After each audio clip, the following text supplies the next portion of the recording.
കേരളത്തിൽ മഴക്കാലം ആരംഭിച്ചാൽ ഉടനടി പല പകർച്ചവ്യാധികളുടെയും പേരുകൾ നമ്മൾ കേൾക്കാറുണ്ട്. ഈ കഴിഞ്ഞ ദിവസങ്ങളിലായി നമ്മൾ ഏറ്റവും കൂടുതൽ കേട്ടിട്ടുള്ള രണ്ട് പേരുകളാണ് നിപ്പയും ഷിഗല്ലയും. പലർക്കും ഒരു തെറ്റിദ്ധാരണയുണ്ട്, ഇത് രണ്ടും ഒരേ തരം വൈറസുകൾ പരത്തുന്ന രോഗങ്ങളാണ്. എന്നാൽ നമ്മളിവിടെ സംസാരിക്കുന്നത് നിപ്പ എന്ന വൈറസിനെക്കുറിച്ചും ഷിഗല്ല എന്ന ബാക്ടീരിയയെയും കുറിച്ചാണ്. ഭയമല്ല, ജാഗ്രതയാണ് വേണ്ടത്. നമുക്ക് ഡീറ്റെയിൽഡ് ആയിട്ട് വീഡിയോയിലേക്ക് കിടക്കാം. നമുക്ക് ആദ്യം ഷിഗല്ലയെക്കുറിച്ച് സംസാരിക്കാം. പലരും ഇതിനെ ഷിഗല്ല വൈറസ് എന്നൊക്കെ വിളിക്കുന്നത് കേട്ടിട്ടുണ്ട്. എന്നാൽ ഇതൊരു വൈറസ് അല്ല, ഇതൊരു ബാക്ടീരിയയാണ്, ഒരു ഗ്രാം നെഗറ്റീവ് പാത്തജൻ. ഇത് പ്രധാനമായും ബാധിക്കുന്നത് നമ്മളുടെ കുടലിനെയാണ്. വളരെ ചെറിയ അളവിൽ ഉള്ളിലേക്ക് ചെന്നാൽ പോലും ഇത് മനുഷ്യനെ വളരെ മോശമായ രീതിയിൽ ബാധിക്കാനുള്ള സാധ്യതയുണ്ട്. ഇത് പകരുന്നത് പ്രധാനമായും 5 മാർഗങ്ങളിലൂടെയാണ്. അതിനെ 5 Fs എന്നാണ് വിളിക്കുക. ഒന്നാമത്തേത് ഫിംഗേഴ്സ്, അതായത് നമ്മുടെ വിരലുകൾ. രണ്ടാമത്തേത് ഫ്ലൈസ് അഥവാ ഈച്ചകൾ. മൂന്നാമത് ഫുഡ് അഥവാ നമ്മൾ കഴിക്കുന്ന ഭക്ഷണം. നാലാമത്തേത് ഫീക്കസ് അഥവാ നമ്മളുടെ മലം. അഞ്ചാമത്തേത് ഫോമൈറ്റ്സ് അഥവാ മലിനമായ പ്രതലങ്ങൾ. ഇവയിലൂടെയാണ് പ്രധാനമായും ഷിഗല്ല ബാക്ടീരിയ മനുഷ്യരിലേക്ക് എത്തുക. ഇത് മനുഷ്യരിലേക്ക് എത്തിയാൽ ഉടൻ തന്നെ നമുക്ക് പലതരത്തിലുള്ള ബുദ്ധിമുട്ടുകളുണ്ടാകും. നമുക്ക് ആ ലക്ഷണങ്ങളെക്കുറിച്ച് ഇനി സംസാരിക്കാം. ഷിഗല്ല ശരീരത്തിൽ പ്രവേശിച്ച് 1 മുതൽ 3 ദിവസത്തിനുള്ളിൽ ലക്ഷണങ്ങൾ കണ്ടു തുടങ്ങും. ഒന്നാമത്തെ ലക്ഷണം ശക്തമായ ഛർദിലും വിളർച്ചയുമാണ്. രണ്ടാമത്തേത് കഠിനമായ പനി, അതുപോലെ വയറിളക്കം. ഈ വയറിളക്കത്തിനൊപ്പം കഫവും രക്തവും പുറന്തള്ളപ്പെടും. ഇതാണ് ഷിഗല്ലയുടെ ഏറ്റവും പ്രധാനപ്പെട്ട ലക്ഷണം. മുതിർന്നവരിൽ ഇത് വളരെ വേഗം ഭേദമാകാറുണ്ടെങ്കിലും 5 വയസ്സിന് താഴെയുള്ള കുട്ടികളിലോ പ്രായമായവരിലോ ഇത് വളരെ വലിയ അഡ്വേഴ്സ് എഫക്ട്സ് ഉണ്ടാക്കാറുണ്ട്. കൃത്യമായ നിർജ്ജലീകരണം ഉണ്ടാകാതിരിക്കുക, അഥവാ ഡീഹൈഡ്രേഷൻ തടയുക എന്നുള്ളതാണ് ഏറ്റവും പ്രധാനപ്പെട്ട കാര്യം. അതിനുവേണ്ടി ORS ലായനി കഴിക്കുക, അതുപോലെ ധാരാളം വെള്ളം കുടിക്കുക എന്നിവ നമുക്ക് ചെയ്യാവുന്ന കാര്യങ്ങളാണ്.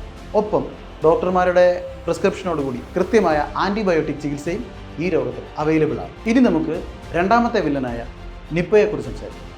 ഷിഗല്ലയിൽ നിന്നും വ്യത്യസ്തമായി ഇതൊരു മാരകമായ വൈറസാണ്. മൃഗങ്ങളിൽ നിന്നും മനുഷ്യരിലേക്ക് പകരുന്ന അഥവാ സൂണോട്ടിക് വൈറസാണ് നിപ്പ. പ്രധാനമായും പഴംതീനി വവ്വാലുകൾ അഥവാ ഫ്രൂട്ട് ബാറ്റ്സിൽ നിന്നാണ് ഈ രോഗം മനുഷ്യരിലേക്ക് പകരുന്നത്. വവ്വാലുകളുടെ മൂത്രം, ഉമിനീര് എന്നിവ കലർന്ന പഴങ്ങൾ കഴിക്കുന്നതിലൂടെയാണ് പ്രധാനമായും ഈ രോഗം മനുഷ്യരിലേക്ക് പകരുന്നത്. ഒപ്പം വവ്വാലുകൾ ഇരിക്കുന്ന കെട്ടിടങ്ങൾ വൃത്തിയാക്കുന്നതിലൂടെയും നമുക്ക് ഈ രോഗം പിടിപെടാം.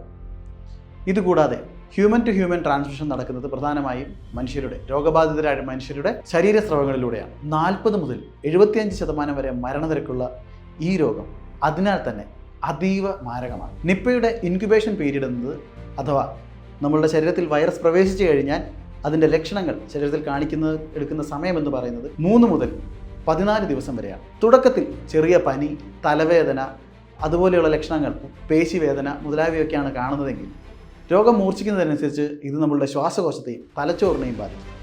അതോടുകൂടി മാനസിക വിഭ്രാന്തി, ഓർമ്മക്കുറവ് എന്നിവയുണ്ടാകുകയും സാവധാനം രോഗി കോമയിലേക്ക് പോവുകയും ചെയ്യും. നിപ്പ വൈറസിനെതിരെ നിലവിൽ അംഗീകരിക്കപ്പെട്ട വാക്സിനുകളോ പ്രത്യേക ചികിത്സാവിധികളോ ഇല്ല. പകരം ലക്ഷണങ്ങൾക്കനുസരിച്ചിട്ടുള്ള തീവ്ര പരിചരണമാണ് നൽകുന്നത്. ഇനി ഏറ്റവും പ്രധാനപ്പെട്ട ഭാഗം, നമ്മൾ എങ്ങനെ സുരക്ഷിതരാകും? 2 രോഗങ്ങൾക്കും 2 തരത്തിലുള്ള മുൻകരുതലുകളാണ് വേണ്ടത്. ആദ്യം ഷിഗല്ല തടയാൻ. ഒന്നാമതായി കൈകൾ വൃത്തിയാക്കുക. ഭക്ഷണത്തിന് മുമ്പും മലവിസർജനത്തിന് ശേഷവും സോപ്പിട്ട് 20 സെക്കൻഡെങ്കിലും കൈകൾ കഴുകുക. വെള്ളം ശുദ്ധമായിരിക്കാൻ ശ്രദ്ധിക്കുക. തിളപ്പിച്ചാറ്റിയ വെള്ളം മാത്രം കുടിക്കുക. കിണറുകളിൽ ക്ലോറിനേഷൻ നടത്തുക. ഭക്ഷണ ശുചിത്വം പാലിക്കുക. പഴകിയതോ തുറന്നു വെച്ചതോ ആയ ഭക്ഷണങ്ങൾ കഴിക്കരുത്. ഇനി നിപ്പയെ തടയാൻ ആദ്യമായി പഴങ്ങൾ പരിശോധിക്കുക. വവ്വാലുകളോ മറ്റു മൃഗങ്ങളോ കടിച്ചതായിട്ടുള്ള പഴങ്ങൾ ഒരു കാരണവശാലും കഴിക്കരുത്. രണ്ടാമത്, തുറന്ന പാനീയങ്ങൾ ഒഴിവാക്കുക. തുറന്നു വെച്ച കള്ള്, വവ്വാലുകൾ വരാൻ സാധ്യതയുള്ള മരങ്ങളിൽ നിന്നുള്ള ജ്യൂസുകൾ, ഈന്തപ്പനച്ചാറ് എന്നിവ ഒഴിവാക്കുക. മൂന്നാമതായി, പനിയുള്ള രോഗികളെ പരിചരിക്കുമ്പോഴും അവരുമായി ഇടപെടുമ്പോഴും മാസ്കും ഗ്ലൗസും ധരിക്കുക. കൈകൾ ഇടയ്ക്കിടെ സാനിറ്റൈസ് ചെയ്യുക. ചുരുക്കി പറഞ്ഞാൽ വയറുവേദനയും വയറിളക്കവും വരുത്തുന്ന ഒരു ബാക്ടീരിയൽ ഇൻഫെക്ഷനാണ് ഷിഗല്ല. എന്നാൽ തലച്ചോറിനെയും ശ്വാസകോശത്തെയും വരെ ബാധിക്കുന്ന അതീവ മാരകമായ ഒരു വൈറസ് ബാധയാണ് നിപ്പ. വ്യക്തി ശുചിത്വവും കൃത്യമായ മോണിറ്ററിങ്ങും ഉണ്ടെങ്കിൽ നമുക്ക് ഈ 2 രോഗങ്ങളെയും മാറ്റി നിർത്താനാകും. പനി തുടങ്ങിയ രോഗലക്ഷണങ്ങൾ ഉണ്ടെങ്കിൽ സ്വയം ചികിത്സ ഒഴിവാക്കി എത്രയും വേഗം തൊട്ടടുത്തുള്ള ആരോഗ്യ കേന്ദ്രത്തിൽ എത്താനും ചികിത്സ നേടാനും ശ്രമിക്കുക. ഇത്തരത്തിലുള്ള കൂടുതൽ ഇൻഫോർമേറ്റീവ് വീഡിയോസിന് വേണ്ടി മനോരമ ഹൊറൈസിൻ്റെ യൂട്യൂബ് ചാനൽ സബ്സ്ക്രൈബ് ചെയ്യൂ.